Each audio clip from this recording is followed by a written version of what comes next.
সম্মানিত উপস্থিতি, সূরা ইখলাস এটাকে আমরা সাধারণত কুল হুয়াল্লাহ সূরা বলি, তাই না?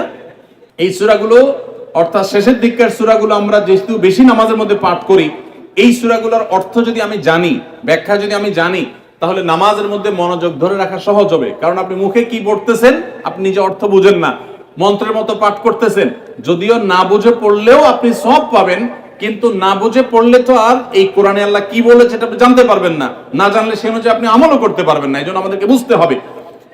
এই জন্য সূরা ইখলাস সম্পর্কে আমরা জানি, ইখলাস এই সূরার নাম হলো সূরাতুল ইখলাস বা ইখলাসের সূরা। ইখলাস শব্দের একটা অর্থ হলো পিওর করা, খাঁটি করা। তার মানে আমাদের ইবাদতটা শুধু আল্লাহর জন্য হবে, খাঁটি হবে, এখানে কোনো ভেজাল অন্য কারোর জন্য সেটা হবে না। আমাদের দোয়াগুলো সব শুধু আল্লাহর জন্য হবে, খাঁটি এবং ফ্রেশ ভাবে আল্লাহর জন্য নিবেদন করবো, সাথে আর কারোর সেখানে শরীক করব না। এই জন্য এই সূরার নাম ইখলাস, যে এই সূরার মধ্যে আল্লাহর ইবাদত, একত্ববাদ, তাওহীদ এটাকে খাঁটি করবার নির্দেশ দেওয়া হয়েছে। আল্লাহর কোনো শরীক নাই, এই জন্য এটাকে সূরা ইখলাস বলা হয়েছে, খাঁটি করার সূরা, ঈমানকে বিশুদ্ধ করা, তাওহীদকে ঠিক করার সূরা। এরপর আসা যাক সূরা কুল হুয়াল্লাহ। কেন আল্লাহ তাআলা এই সূরাটা নাজিল করলেন? কোরআন কারীমের বিভিন্ন সূরা, বিভিন্ন আয়াত নাজিলের প্রেক্ষাপট আছে, যেটাকে শানে নুজুল বলা হয়। কেন এই সূরা আল্লাহ তাআলা আমাদেরকে দিয়েছেন এ সম্পর্কে নবী সাল্লাল্লাহু আলাইহি সাল্লামের এক সাহাবী, তার থেকে একটি হাদিস বর্ণিত আছে। সেই হাদিসের আলোকে আমরা জানি যে মক্কার মুশরিকরা, তারা প্রিয় নবী সাল্লাল্লাহু আলাইহি সাল্লাম যখন তাওহীদের দাওয়াত দিলেন, আল্লাহর পথে আসার দাওয়াত দিলেন, তারা বলল, মুহাম্মদ, আমরা তো সবার বংশ পরিচয় জানি। সেই যুগে মানুষ ওটের পর্যন্ত বংশ পরিচয় জানতো, শিখতো। তো নবী সাল্লাল্লাহু আলাইহি সাল্লামকে তারা জিজ্ঞাসা করেছে, মুহাম্মদ, তোমার যে আল্লাহর কথা বলো, ঈমান আনার জন্য বলো, তোমার আল্লাহর বংশ পরিচয়টা একটু আমাদেরকে জানাও। মক্কার মুশরিকদের এরকম হাস্যকর দাবি শোনার পর প্রিয় নবী সাল্লাল্লাহু আলাইহি সাল্লামের প্রতি আল্লাহ তাআলা এই সূরা নাজিল করে তাদের এই প্রশ্নটা যে অবান্তর, আল্লাহ তাআলার যে কোনো বংশ পরিচয় নাই, আল্লাহর যে কোনো জন্মদাতা নাই, তিনি যে কোনো জন্মদাতার মুখাপেক্ষী নন, সে বিষয়টাকে আল্লাহ তাআলা বিশদভাবে এই সূরাতে বিবৃত করেছেন, বর্ণনা দিয়েছেন। এই জন্য ওই প্রেক্ষিতে এই সূরাটা নাজিল হয়েছে। কোন উলামায়ে কেরাম, কোন মুফাসসিরগণ অবশ্য ভিন্ন আরো একাধিক কথাও বলেছেন, তবে এটি সবচেয়ে প্রসিদ্ধ এবং বেশিরভাগ মুফাসসিরদের মত এটি যে সূরা ইখলাস, কুল হুয়াল্লাহ সূরা নাজিল হয়েছে মক্কার মুশরিকরা প্রিয় নবী সাল্লাল্লাহু আলাইহি সাল্লামের কাছে আল্লাহর বংশ পরিচয় জানতে চাওয়ার মতো মূর্খতাসুলভ প্রশ্ন করেছে। সেই প্রশ্নের জবাবে এই সূরায় আল্লাহ রাব্বুল আলামিন বিস্তারিত বিবরণ দিয়েছেন। এবার আসুন আমরা এই সূরায় কি বলেছেন আল্লাহ রাব্বুল আলামিন সে বিষয়ে জানবো, এবং সেই সাথে এই সূরাটার বিশেষ ফজিলত আছে, সূরা ইখলাসের আবার স্পেশাল ফজিলত আছে, কি সেটা আমরা জানবো ইনশাআল্লাহ তাআলা। আমরা প্রথমে আসুন সূরার অর্থ আমরা জেনে নেই। কুল হুয়াল্লাহু আহাদ। কুল হুয়াল্লাহু আহাদের অর্থ হলো বলুন। কুল মানে বলুন। এই কুলটা বড় কাফের কুল। আমরা অনেকে কয় রস্যকার কুল ও কুল, বড়ই লিখতে যে কুল লিখি আমরা ওইরকম বলি। এই কাফটা ভেতর থেকে আসবে, কুল। কুল কুল বললে তার অর্থ হবে বলো। আর যদি ছোট কাপের কুল, অর্থাৎ বাংলায় করসুকার কুল ও কুল লিখি যে আমরা এরকম কুল যদি বলেন, আরবিতে তার অর্থ হলো খাও। একটা হলো বলো, আরেকটা হলো খাও। অর্থের মধ্যে বেশ কম আছে না? নেই, অনেক বেশ কম। কোথায় খাওয়া আর কোথায় বলা। এই জন্য এই কফটাকে একটু শুদ্ধ করার চেষ্টা করতে হবে। কুল ভিতর থেকে, কুল কুল হুয়াল্লাহু আহাদ। এর অর্থ কি? কুল মানে বলুন। আল্লাহ তাআলা তার রাসূলকে বলছেন, হে রাসূল, আপনার ভেতরে যে বিশ্বাস আছে তাওহীদের প্রতি, সেই বিশ্বাসকে প্রকাশ করে বলুন, হুয়াল্লাহু, হুয়া মানে তিনি, আল্লাহ মানে তো আল্লাহ, বলুন যে তিনি আল্লাহ, আহাদ মানে একক, অদ্বিতীয়, তার কোনো শরীক নাই, তার কোনো অংশীদার নাই, তিনি একক। বংশ পরিচয়ে তার থাকার প্রশ্নই ওঠে না। যিনি একক, যিনি অদ্বিতীয়, যার কোনো শরীক নাই এবং যার কোনো পার্টনার নাই, যার কোনো ফ্যামিলির সদস্য নাই, যিনি একক, তার বংশ পরিচয় জানতে চাওয়া এটা মূর্খতা এবং অজ্ঞানতা।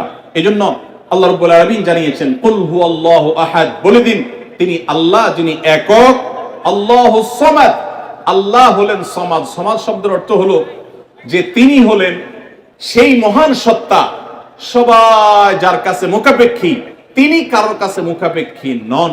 সমাদ মানে হলো যিনি অমুখাপেক্ষী, যিনি কারো মুখাপেক্ষী না। পৃথিবীর সকল সৃষ্টি তার মুখাপেক্ষী, তিনি কারো মুখাপেক্ষী না। যেহেতু তিনি কারো মুখাপেক্ষী না, অতএব তার বাপেরও প্রয়োজন নাই, তার মায়েরও প্রয়োজন নাই, তার সন্তানের প্রয়োজন নাই, বন্ধুর প্রয়োজন নেই, তার কারোর কোনো প্রয়োজন নেই, সবার তাকে প্রয়োজন, কিন্তু তিনি কারোর কাছে মুখাপেক্ষী নন। আল্লাহুস সামাদ লাম ইয়ালিদ ওয়া লাম ইউলাদ, যেহেতু তিনি কারো মুখাপেক্ষী নন, এইজন্য তিনি কাউকে জন্ম দেননি, ওয়া লাম ইউলাদ, এবং তাকেও কেউ জন্ম দেয়নি। যেহেতু তিনি কোনো কারো মুখাপেক্ষী না, এজন্য তার বাপ মারও প্রয়োজন নাই। আমরা দুনিয়াতে আসার জন্য বাপ মার মুখাপেক্ষী, বাপ মা ছাড়া আসতে পারে না। যেহেতু আল্লাহ কারো মুখাপেক্ষী নন, এইজন্য তার কোনো জন্মদাতার প্রয়োজন হয়নি। ওয়া লাম ইউলাদ, এবং তিনি কাউকে জন্ম দেননি, কারণ আমাদের সন্তান সন্ততি জন্ম দিতে হয় আমাদের প্রয়োজনে, কারণ আমার বংশধারা ধরে রাখতে হবে, আমার নামটা ধরে রাখতে হবে, আমার সম্পদ রক্ষণাবেক্ষণ করতে হবে, বৃদ্ধকালে আমাকে দেখাশোনা করতে হবে, এইসব কারণে আমাদের সন্তানের প্রয়োজন হয়। আল্লাহ তাআলা যেহেতু মুখাপেক্ষী নন কোনো কিছুর প্রতি, এই জন্য তার কাউকে জন্ম দিয়ে তার বংশ টিকে রাখারও প্রয়োজন নাই, আবার তাকে কেউ জন্ম দেওয়ারও প্রয়োজন নাই। ওয়ালাম ইয়াকুল্লাহু কুফুয়ান আহাদ, আর তার কোনো সমকক্ষ নাই, তার সমান কেউ নাই, তার সাথে কোন প্রকার সাদৃশ্য হতে পারে এমন আর কেউ নেই। তিনি অদ্বিতীয়, তিনি একক। এই ছোট ছোট 4টি সূরায় আল্লাহ তাআলার 3টি গুণবাচক নাম আল্লাহ উল্লেখ করেছেন। আল্লাহর মূল নাম যেটা সেটা উল্লেখ করেছেন আল্লাহ, তার জাতে পাকের নাম, আর এর পাশাপাশি আরো 2টি গুণবাচক নাম উল্লেখ করেছেন। এক হলো আহাদ, মানে একক, এটা আল্লাহর গুণবাচক নাম, আর একটা হলো সমাদ, এটাও আল্লাহর গুণবাচক নাম। এই নামগুলো আল্লাহ তাআলা উল্লেখ করেছেন। এই যে সূরাটা, সূরা ইখলাস আমরা জানলাম, এর অর্থ আমরা শুনলাম। এই সূরার ফজিলত কি? 3টা ফজিলত আপনারা শুনেন। 1 নম্বর, নবী করিম সাল্লাল্লাহু আলাইহি সাল্লাম বলেছেন, এই সূরা ইখলাস এটা হলো কোরআনে কারীমের 3 ভাগের 1 ভাগ। বলেন সুবহানাল্লাহ। সূরা ইখলাস বা কুল হুয়াল্লাহ সূরাটা হলো কোরআনে কারীমের কয় ভাগের 1 ভাগ? 3 ভাগের 1 ভাগ।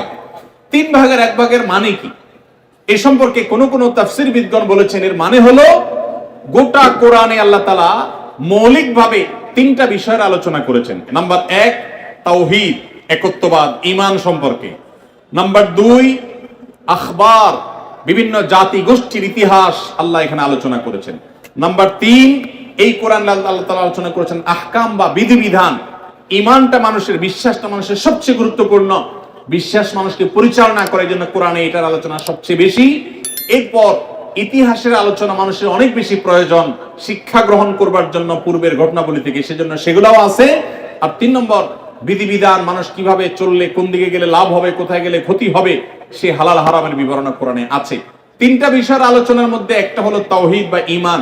এই সূরা ইখলাস এমন একটা সূরা কোরআনের, এই একটা সূরাতে পুরা সূরার 4টা আয়াতের সবগুলো আয়াতে শুধু ঈমান সম্পর্কে, শুধু আল্লাহর জাত সম্পর্কে বলা আছে। বলেন সুবহানাল্লাহ।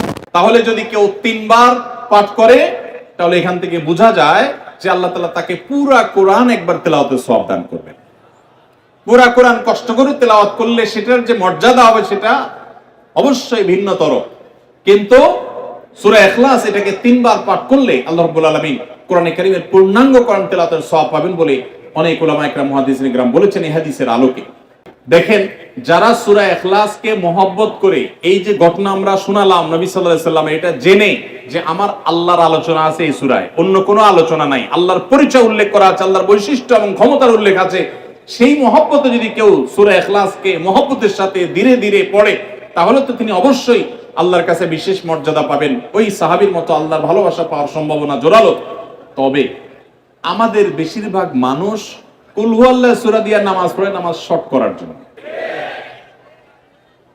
তাহলে সংক্ষেপ করার উদ্দেশ্যে সূরা কুল হুয়াল্লাহ পড়লে সেটার কারণে আল্লাহর কাছে সওয়াব পাবেন না, বরং আপনার নামাজের মর্যাদা আরো কমবে। নামাজ কি সংক্ষেপে করতে হয় না লম্বা সময় নিয়ে করতে হয়? আমরা খাওয়াটা খুব ধীরে সুস্থে খাই, ঘুমটা খুব ঠান্ডা মাথায় যাই, কাজ কাম খুব ঠান্ডা মাথায় করি, শ্বশুরবাড়ি গেলে খুব আস্তে ধীরে যাই, সব কাজগুলো আমরা ধীরে সুস্থে করা পছন্দ করি। শুধু নামাজের বেলা আসলে, জিকির তসবির বেলা আসলে আমরা 4G 5G গতিতে, তুফান মেলের গতিতে যত তাড়াতাড়ি সম্ভব করার চেষ্টা করি।